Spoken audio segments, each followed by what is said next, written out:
আসসালামু আলাইকুম বন্ধুরা। তো আপনারা সবাই কেমন আছেন? আশা করি আপনারা সবাই ভালোই আছেন। তো আজকে সন্ধ্যাবেলা নাস্তা ভাবছিলাম কি করব। তো একটা বুদ্ধি পেলাম, চলো আজকে আলু কাবলি করা যাক।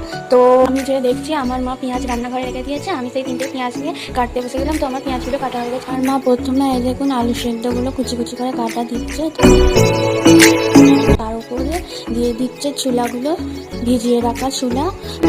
তারপর আমার মা দিচ্ছে পেঁয়াজ কুচি।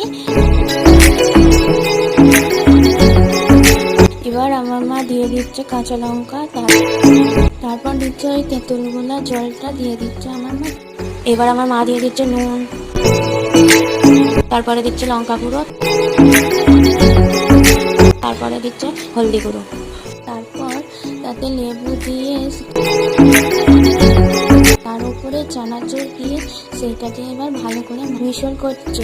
এবার মিশল করা হয়ে যাওয়ার পর আমি খেয়ে দেখছি। বন্ধুরা, আপনারা